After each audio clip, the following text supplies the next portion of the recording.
Have you ever wondered who is really watching the streets while we rush by, too busy to notice? What if I told you that one such figure, a harmless beggar, had been sitting at the same corner for years, unnoticed by the busy city crowd? But one day, he was found dead in an alley, and what police uncovered after his death would shake the very foundations of the city. Join me as we uncover the mystery of the beggar who knew too much. Our story begins in the bustling city of Blackstone, a place where skyscrapers touched the clouds, but the shadows of the streets told a very different story. For years, an old man sat at the corner of 5th and Main, wrapped in a ragged coat, his face weathered by time. To the busy crowds, he was just another invisible figure, someone you'd walk past without a second thought.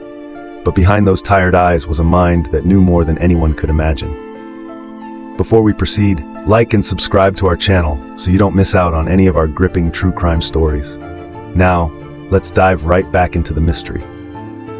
The old man, whom everyone referred to simply as Mr. Gray, had been sitting at the same street corner for years.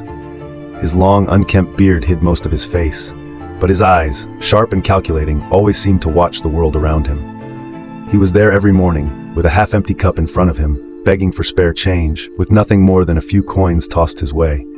To the busy commuters rushing by, he was just another fixture of the city, an afterthought, someone they could ignore without guilt. But what most didn't know was that Mr. Gray was always watching. He watched the business tycoons in their suits step out of fancy cars. He watched the city's politicians on their way to their corrupt meetings. He saw the underworld of crime that the police didn't have the resources or the desire to uncover. One rainy Tuesday morning, the city woke up to the news that Mr. Gray had been found dead in a nearby alley. His body was lifeless, his coat damp from the rain, and his cup lay discarded beside him. But there was something different about this death. It wasn't just the weather that felt wrong, it was the eerie sense that the old man had known too much. His death wasn't just another forgotten tragedy, it was a message. Detective Emily Blake was assigned to the case. A seasoned investigator, Emily had dealt with hundreds of deaths in her career, but something about this one didn't sit right with her. She had seen beggars die before, victims of the streets, but Mr. Gray, he seemed different. She felt that in the silence of his death there was a story begging to be told. As Emily and her team examined the crime scene, one of the officers discovered something odd. Tucked deep inside the folds of Mr. Gray's ragged coat was a small leather-bound notebook. It was well worn, its pages crinkled from years of use. Emily felt a chill as she opened the first page. The notebook was filled with detailed notes, scribbled in the hurried handwriting of someone who had been watching and listening closely to everything around him. It was a detailed account of unsolved crimes, hidden scandals, and people that no one else seemed to care about. The notebook was a treasure trove of secrets. One entry caught Emily's eye. The missing woman on 7th Avenue, no one cares because her family is poor. She knows too much about the city's dealings. Another entry detailed a shady deal involving a local politician and an infamous crime boss, something Emily had only heard whispers of. There were names, dates, places. The notebook wasn't just a list of random facts. It was a chronicle of the city's darkest secrets. And Mr. Gray had been documenting everything. Emily spent hours poring over the notebook, following the clues hidden within the pages. The more she read, the more she realized that Mr. Gray wasn't just a beggar. He had been the city's secret keeper. From missing persons cases no one had investigated to the ties between corrupt politicians and criminals, the notebook detailed a vast conspiracy that connected the city's most powerful figures. But why had Mr. Gray kept this notebook? Was he just a man with a good memory, or had he been forced to gather this information for a specific purpose? Emily had her suspicions. She reached out to some of her informants and started to piece together the bigger picture. It became clear that the old man had stumbled upon something much bigger than himself, something dangerous.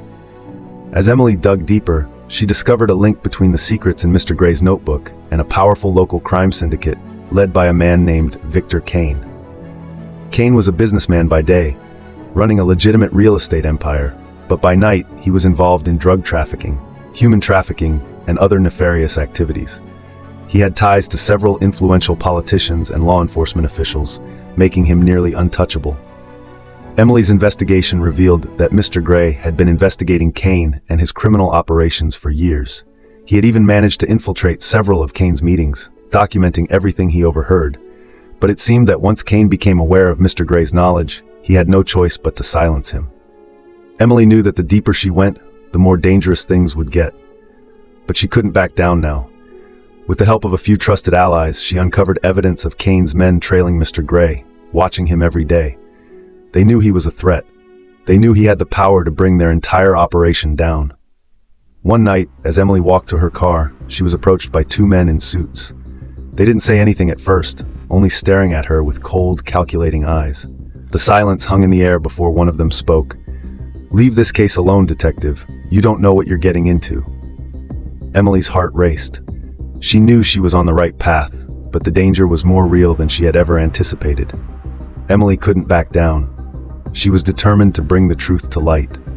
She gathered all the evidence, including Mr. Gray's notebook, and presented it to her superiors. But she knew that the police force had its own corrupt elements, and many of them were tied to Cain's syndicate. With no choice but to go public, Emily leaked the details to a journalist she trusted. The story broke wide open, sending shockwaves through the city. The people of Blackstone were outraged, and calls for justice grew louder. Victor Cain and his associates were finally exposed. The investigation that had started with the death of an old beggar had now become the most significant case Emily had ever worked on. Thanks to the old man's final act of defiance, the truth was finally out. Victor Cain was arrested and charged with numerous crimes, including murder, human trafficking, and bribery. Several corrupt politicians and law enforcement officials were also brought to justice. But what was most surprising was the public's response to Mr. Gray's death. The city's residents, once indifferent to the old man's plight, now saw him as a hero. The beggar who had lived in the shadows had been the one to uncover the darkness lurking beneath the city's surface. Emily stood at Mr. Gray's grave, looking down at the humble headstone. There were no grand speeches, no ceremonies, just a simple marker for a man who had died with too many secrets. But in the end, justice was served. The beggar who had known too much had given the city a chance to finally wake up. Did you find this story shocking? Make sure to hit that like button if you want more stories like this, and subscribe to our channel so you never miss out on new true crime investigations. Got thoughts or theories about Mr. Gray's case? Drop them in the comments below. I'd love to hear what you think. And remember, if you want to stay in the loop on all things mysterious and unsolved, turn on the notification bell so you're always the first to know when we post. Join our community and let's keep uncovering the truth together.